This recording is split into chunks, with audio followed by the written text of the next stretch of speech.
बिहार के सरकारी स्कूलों में लोग अपने बच्चों को पढ़ाना फालतू समझते हों, सरकारी स्कूल के खराब प्रबंधन और शिक्षकों की अयोग्यता पर सवाल उठाते रहे हों, पर बिहार के छोटे से जिले सुपौल का एक सरकारी स्कूल शिक्षा के क्षेत्र में बड़ा संदेश दे रहा है। यहाँ के शिक्षकों की मेहनत से छात्र खेल खेल में शिक्षा हासिल तो कर ही रहे हैं, पढ़ाई की अनूठी तकनीक भी चर्चा में है।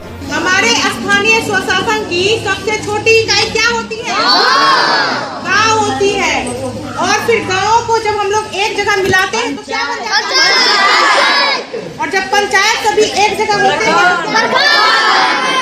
और प्रखंडों के मिलाने से फिर क्या बनाते हैं?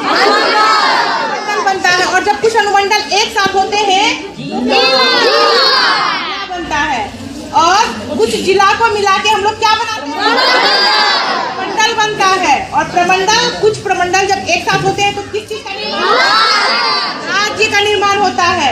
और जब कुछ राज्य को एक जगह किया जाता है तो इस स्कूल की शिक्षिका Smita Thakur Abdul Kalam youth international award के लिए चयनित की गई है। दिल्ली में 27 से 29 जुलाई तक आयोजित समारोह में बिहार की टीचर को सम्मान मिलने जा रहा है। स्मिता ठाकुर पिपरा प्रखंड के मिडिल स्कूल सखुआ में प्रभारी प्रधानाध्यापिका हैं। बच्चों को खेल खेल में पढ़ाने वाली स्मिता की चर्चा देश ही नहीं विदेशों तक फैल चुकी है। इनके पढ़ाने का तरीका बच्चों को खूब भाता है। प्राइवेट स्कूलों में आपने व्हाट्सएप का ऐप देखा होगा और उसके जरिए लोग यहाँ वीडियो बनाकर, यहाँ भी इस तरीके के ग्रुप हैं जो बच्चे वीडियो बनाकर, जो बच्चे स्कूल नहीं आ पाते हैं उनके बीच दिया जाता है। बच्चों को पढ़ाने का नया तरीका और नया प्रयोग स्मिता ठाकुर की खासियत है। मामूली संसाधन में कैसे कठिन से कठिन जानकारी बच्चों को आसानी से सिखाती हैं, सुनिए स्मिता ठाकुर की जुबानी। जब मैं यहाँ पर आई तो शिक्षा का स्तर इतना नीचे था और जब मैंने इस पर रिसर्च किया कि आखिर बच्चों के शिक्षा का स्तर इतना नीचे क्यों है, तो मैंने देखा कि बच्चों में इंटरेस्ट ही नहीं आ रहा है कि ट्रेडिशनल तरीके से जो बच्चे पढ़ते हैं उसमें इंटरेस्ट ही नहीं आ रहा है। तो उसके लिए मैंने आइडिया लगाया कि अगर बच्चे कोई भी चीज़ खेल खेल में करे, रचनात्मक तरीके से करे तो वो जल्दी सीखते हैं। पढ़ के सीखने के जगह पे करके सीखने में उनको ज़्यादा मजा। और ये सपना जो देखना है वो मैंने जब APJ अब्दुल कलाम की वो पुस्तक पढ़ी थी विंग्स ऑफ फायर, और वहाँ से मैंने सीखा कि कैसे सपना देखना चाहिए और उसी सपने को मैंने अपने बच्चों में ला दिया।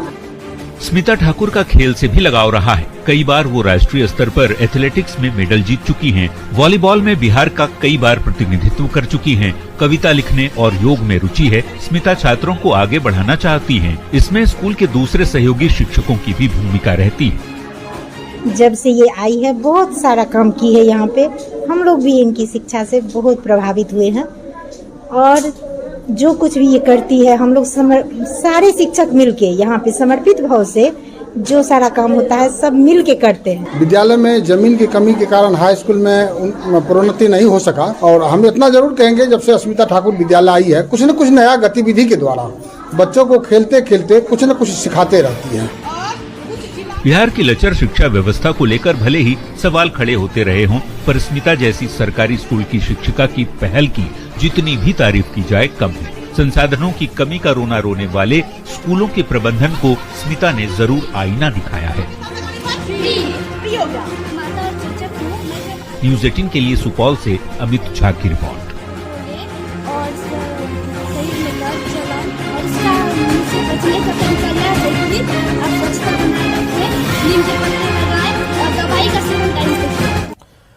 गंगा का